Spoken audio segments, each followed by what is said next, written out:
Welcome back to the Introduction to Materials. In the last video, Jason suggested that we take the crevices in between our rocks and make them glow. Well, this seemed like a good idea. I mean, we've been showing them how to put together a very simple rock-like material, but you did start talking about things like masks and how we could use masks to control what parts of a material would receive an effect and which parts would not.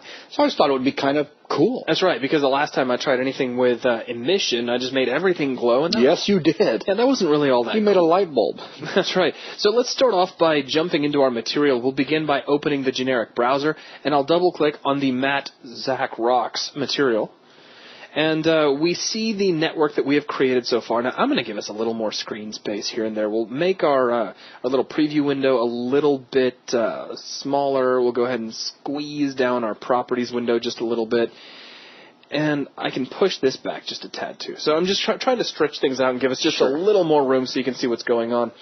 In the end, what we want to do is come up with some interesting network that singles out the crevices in between our rocks, applies to them some interesting color, and then drives... Go ahead. Well, I was going to say, before we drive it in, we want to be able to multiply that color to have not only a glow color, but a glow intensity value. Ah, so a control. Yeah, some sort of control to control how bright the glow is, and then we're going to plug that whole thing into emissive. Sounds good. So for starters, when you're trying to tackle anything like this, it's a good idea to start simply. What we need is some way to single out those crevices and nothing else. And that's actually pretty easy. If we take a look at our texture here, you will notice that it is currently, it's got like some sort of color for the rocks, and it has a very dark color, nearly black, for all of the crevice areas. Mm-hmm.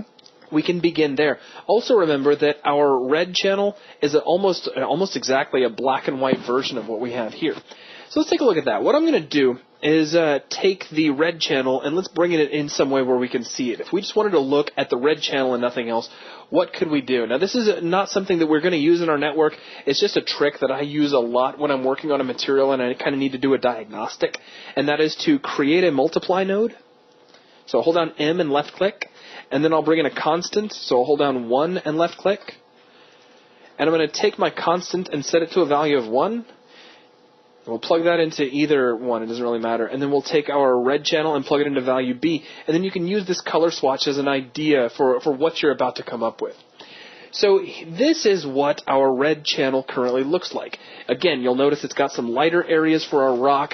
It's got some darker areas for the crevices, which is exactly wrong. Mm-hmm. It's perfectly wrong. We want lighter areas for our crevices and dark, nearing black areas for our rocks to single those out. How do we do that? Well, what I'm going to do is bring in a new node that you haven't seen yet called the 1 minus material expression. And you can create this either by dragging it out of your material expression list, or you can also hold down the O key and left click, and that'll create it as well. Now I'm going to move my little diagnostic network out of the way, where I'm going to leave it here. I'm going to disconnect it and just kind of leave it floating for a little while. And then if at any point along the path I need to test anything out, I can just plug something into it and have a look at what I get. So let's take our red channel, and I'll plug that into 1 minus, and take a look at what we get. We get some darkening, and not super dark just yet, but darker areas for our rocks, and then bright white for our crevices. It's a good start, but we need more contrast. And what did we say earlier about contrast? Use a power node. Now, we've already got one in the screen, and it's already connected to a constant. How useful. Let's take our power, and we'll hold down Control and select our constant. Hit Control-C, Control-V, and then just drag the network up here. Okay.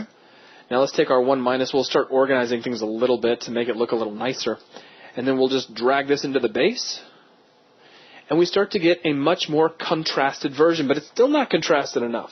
So we can take the value of this constant and really start to push it up. Like let's say 5. Ooh, getting better, but not quite there. 15. Even better, but still not quite where I want it. Let's say all the way up to, maybe 25. All right, that's getting there, but I reserve the right to change that later, just because we won't really know until we plug this into our glow value. Sure.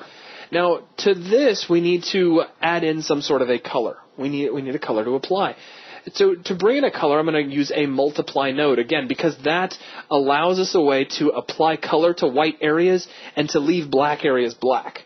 where an add would just add the color everywhere. Multiply allows us to do that whole multiply by 0 thing to keep things dark that are meant to be dark. So let's hold down the M key and left click to get a multiply node. And we're starting to run out of space between our network and our material nodes. So what I'm going to do is back way out, hold down Control and Alt. I'm going to grab everything and push it all back. So it's just going to give me a little bit more room. You don't have to do this with every single thing. Like your normal network could stay a little closer, however you want to organize it, whatever works best for you. Okay, so we have our multiply node. Let's go ahead and plug our power into input B. It doesn't matter which one. I'm just going to use B so that whatever else I use can come in from above. Let's take my little diagnostic guys and we'll pull them out of the way for now. Now, we need a color. And I told you it was, I'm not going to say a really bad habit. I'm not going to say it's the end of the world if you use a vector parameter. But I'm not going to use a vector parameter inside the network because I want to keep the overhead down to a minimum. However, because I don't know RGB colors off the top of my head, I'm going to bring one in just as a way to figure out what color I'm going to use. So I'll bring that in and just kind of pull it off to the side. Maybe we can put it over here next to our little diagnostic network. These are all extra nodes that we're using to help us build the network. When we're done, we can kill them all out by clicking our Clean Unused Expressions button. Now let's bring in a vector 3, or a constant 3 vector. I always call it like a vector 3. I don't know why. It's just me. We'll plug this into input A, and currently this gives us a value of black because we're multiplying by 0. So let's start off by picking a color. We'll use our color picker, and we'll say, what do you think we should use? Some sort of orange? Yeah, orange, hot, glowing color. So we'll just begin with orange, and maybe I'll just use the base orange. I'm not going to get too picky. Now let's take a look at what RGB values that has. It's 1, and then 2-point stuff, and then 0 for blue. So let's just start simply. We'll jump over into our vector. I'll do this one at a time. We know that red was 1. We know that blue was 0. What was green? It was 2.1952. 0.21. Thank you. I don't know why. My brain just moved that decimal point over. It's kind of embarrassing. 0.21952. So 0.21952. So we should get the exact same value there. Excellent. And you can already see the result. We've got this glowing orange crevices with black rocks. Cool. What happens if we plug this into emissive? Tink. Very nice. We're starting to glow, but it's kind of unimpressive. Yeah, it doesn't really feel like glowing. No, it just looks like it's unlit. Now back here, the backside looks cool. Yeah, anywhere we don't have light shining, it looks pretty good. But wherever the lights are shining, it looks kind of dull. So it'd be nice if we have another stage of control in here where we can start to brighten this up. To do that, all we need is another multiply node and a constant. So here's what I'm going to do. We're going to take our little diagnostic guy here. I'm going to assume we don't need him anymore for now. Okay. And we'll just put him to work. We'll just grab them both and drag them over here. And we'll move our multiply node like so. And I'll just plug multiply into B. So we're multiplying the whole thing by 1, and then let's just take that and connect that into emissive. And then we can systematically bring our value up until we like what we see. So let's take our constant value of 1. We'll set it up to 2. Ooh, getting better. Getting hotter. 3. Ooh, very hot. Even better. And you're even starting to get little cracks and crevices of lava in between, which, I kind of like. You may not want. But really, if you wanted to do a hardcore mask on your own, you would take this texture into a texture editing software, such as Photoshop, and you would actually create a version of this where the rocks were completely black.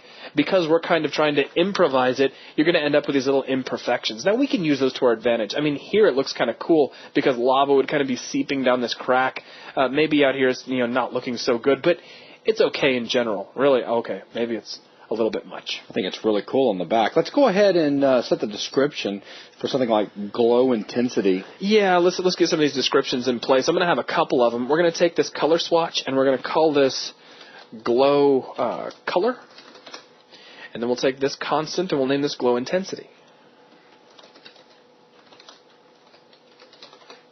Okay, so I think that takes care of that. I'll go ahead and kill this guy for now. Let's just say we don't need him. If we need another one, we can bring it back. If you are unsatisfied with how much glow is taking place in your rocks, come back to your power and start pushing that up a little higher. At some point, you're going to get diminishing returns out of this. You can't just keep cranking this up. But say if we really push it up to 50, then, we've really narrowed it down to inside the crevices, and the rocks are starting to really get excluded. Now push your glow intensity up. To kind of counteract that. So say to 4. Ooh, yeah. That's really starting to come back. Oh, turn it back around a little bit to your left. It's a nice, a little bit more. Here, let me go ahead and make our preview window nice. It's a nice little crack over there. Yeah, that's very cool looking. Oh, yeah. So that's starting to look really nice. Cool. So there's a quick look at creating a fairly simple network just to create glowing crevices. And let's just kind of overview or review what we did. We took our red channel, which is a black and white version of our texture, minus any sort of other information that might be coming in from the from the blue or green channels. We inverted that, or technically we reversed that. What you do is you take the number 1 and you subtract any other color values from it. It gives you an inversion of what you had. But just think about it. If you've got the color white coming in, which is 1, and you do 1 minus 1, you're going to be left with a result of 0, which is the color black. But if you have the color black coming in, which is 0, 1 minus 0 is going to give you a 1, so you've now inverted black to become white. Ooh, and let's push that to another level. If I had a shade of gray that had a value of 0.6, there you go. And I subtract that from 1, I get a value of 0.4. So it's the other side. You're just flipping it around. That's right. That gave us a dark version that had white crevices, so dark rocks, white crevices, but it wasn't enough. We needed more contrast. Remember, for contrast, just reach for the power node. So we brought in a power node and cranked that way up to an exponential value of 50, multiplied that by a glow color, multiplied that by a glow intensity, and plugged that into emissive, and we're done. Very cool. So really nothing to it. Let's go ahead and apply this. And actually, you know what? I'm going to get the window out of the way because I want to watch it come on. So let's pop over here. We'll close this for now, though I will be reopening and saving. I'll scoot that over as much as I can. Let's get right down here on the surface, and I'll click Apply, and bink, everything starts to glow. Very cool. So now as we move around, now you'll see a little bit of banding. This is because of how thin those crevices are getting. Right. So before we completely run away, this might not be a bad idea to talk about tiling.